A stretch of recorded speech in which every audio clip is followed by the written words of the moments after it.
안녕하십니까? 오늘 브리핑에서는 1967년 중동의 지도를 영원히 바꾼 단 144시간의 기록에 대해 말씀드리겠습니다.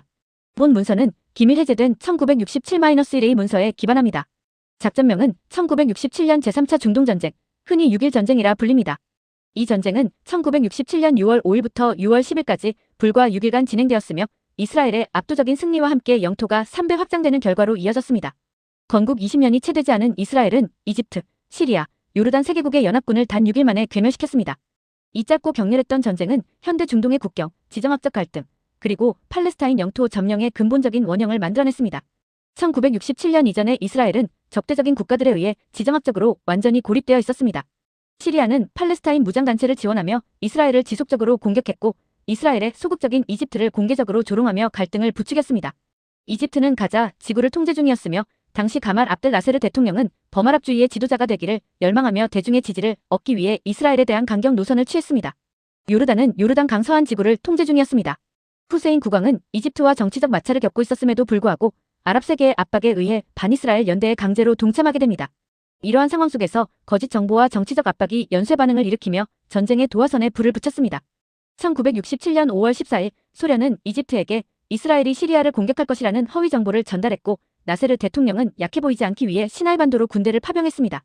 이보다 앞선 1966년 11월에는 팔레스타인의 지속적인 공격에 대한 보복으로 이스라엘이 서한 지구를 공격하는 사무급습이 있었고 이집트가 개입하지 않아 시리아와 요르단으로부터 비난을 받았습니다. 1967년 5월 19일 이집트의 요구로 시나이반도 국경에 주둔하던 유엔 긴급구역군이 철수하자 이스라엘은 즉각 예비군을 2배로 늘리고 남부 국경에 전차 300대를 배치했습니다. 그리고 1967년 4월에는 시리아의 포격에 대응하여 이스라엘 전투기가 출격, 시리아의 미그-21 전투기 7대를 격추시키고 다마스쿠스 상공을 비행하며 위력을 과시했습니다. 이렇게 긴장은 점차 고조되었습니다. 결정적인 계기는 티란 해협 봉쇄였습니다. 티란 해협 봉쇄는 이스라엘에게 경제적 목조르기이자 명백한 전쟁 명분이었습니다. 1967년 5월 21일 나세르 대통령이 이스라엘 선박에 대해 티란 해협을 전면 봉쇄한다고 발표하자 아랍 전역의 매체들은 전쟁에 대한 기대로 들끓기 시작했습니다. 티란 해협은 이스라엘의 핵심 경제 해상로였기에 이스라엘은 이를 사실상의 선전포고로 간주했습니다. 국가적 위기감 속에 경제가 마비되었고 완전한 군사 총동원령이 내려졌습니다. 텔아비브에서는 여성과 아이들이 참호를 파고 대규모 민간인 희생에 대비해 집단 무덤을 준비하기 시작했습니다. 당시 알려지지 않은 한 이스라엘 관리는 이렇게 말했습니다. 아랍의 군사 및 경제적 보이콧으로 목 졸려 죽거나 남쪽과 북쪽, 동쪽에서 포위한 아랍 군대의 불길에 타 죽거나 이스라엘 앞에는 파멸로 향하는 두 가지 선택지뿐이었습니다. 이러한 상황에서 숫자는 아랍 연합군이 우세했으나 질적 준비 태세와 정보력은 이스라엘이 압도했습니다. 양적 지표를 보면 아랍 연합군은 병력 23만 명 이상, 전차 1550대 이상, 전투기 426대 이상으로 이스라엘에 비해 월등히 많았습니다. 하지만 질적 지표에서 큰 차이를 보였습니다. 이스라엘 조종사들은 하루 2번 출격이 가능한 고도의 훈련을 받았으며 스파이를 통해 적군 비행기 위치, 조종사 계급과 목소리까지 완벽히 파악하는 압도적인 정보력을 가지고 있었습니다. 또한 이스라엘은 통일된 지휘 계통을 갖춘 반면 아랍 연합군은 연대 간 부재와 정치적 숙청으로 지휘 계통이 붕괴되어 있었습니다. 이러한 질적인 차이가 전쟁의 승패를 갈랐습니다. 이스라엘은 이러한 질적 우위를 바탕으로 포커스 작전, 즉 철저한 기만과 무선 침묵을 통해 100%의 성공률을 만들어냈습니다. 개전일인 6월 5일 오전 7시 30분 200여 대의 이스라엘 전투기가 이집트 레이더망을 피하기 위해 초저고도 비행으로 국경을 넘었습니다. 이집트 군 총사령관 아메르 원수가 비행기를 타고 이동 중이던 시간을 노려 이집트 방공망에 발포 명령이 내려지지 못하게 하는 치밀한 타이밍을 노렸습니다. 그 결과 이스라엘은 일시간 만에 이집트 공군 기지를 초토화하고 시나이반도와 이집트 본토 간의 통신 케이블을 절단했습니다. 시리아와 요르단 공군 역시 대부분 지상에서 파괴되었습니다. 당시 이집트 조종사 하심 무스타파는 이렇게 증언했습니다. 최신 전투기 조종사들이 권총을 들고 싸우는 슬픈 코미디였습니다. 피해 비율은 우리 쪽이 100%, 그들 쪽이 0%였습니다. 실제 이스라엘은 이집트 상공에서 단 9대의 전투기만 손실했습니다. 제1전선인 시나이반도에서는 이스라엘의 기갑 돌파와 이집트 지휘부의 치명적인 오판이 전쟁의 향방을 갈랐습니다. 아리엘 샤론 소장이 지휘하는 이스라엘 기갑부대는 정면 돌파 대신 라파와 가자 지구를 우회하여 시나이 사막으로 빠르게 진격하며 이집트의 허를 찔렀습니다.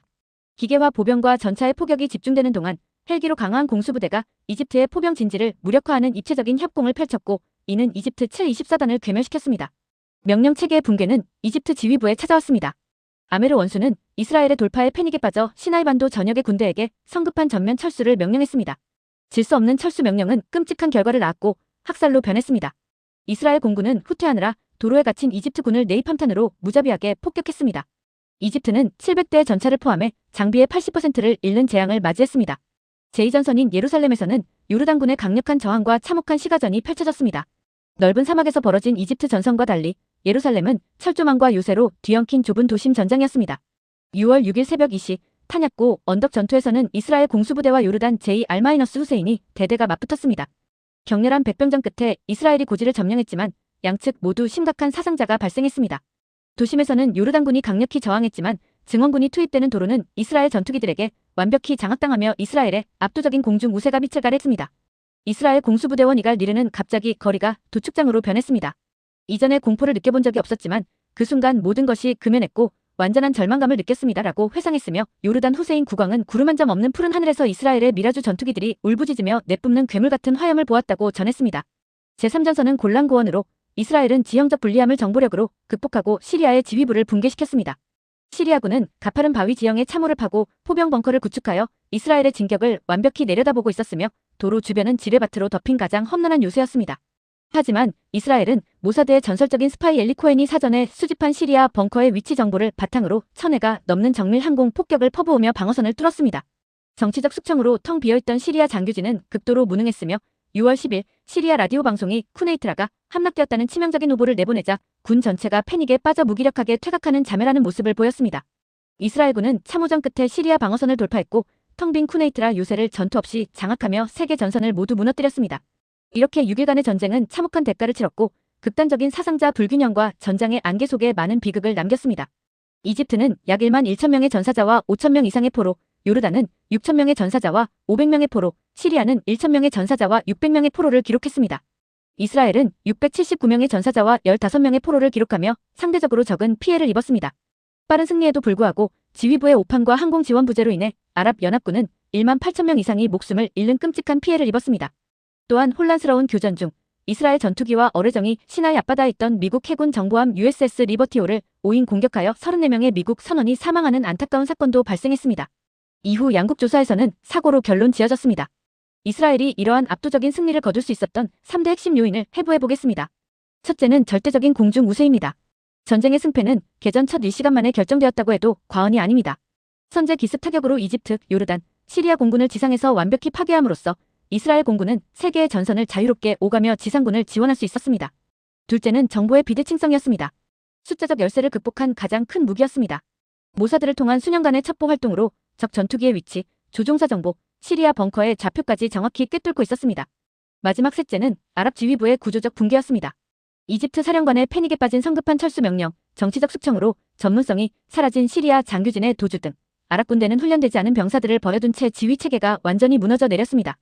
이 전쟁으로 인해 이스라엘은 영토가 3배 확장되며 다윗에서 골리앗으로 변모했습니다.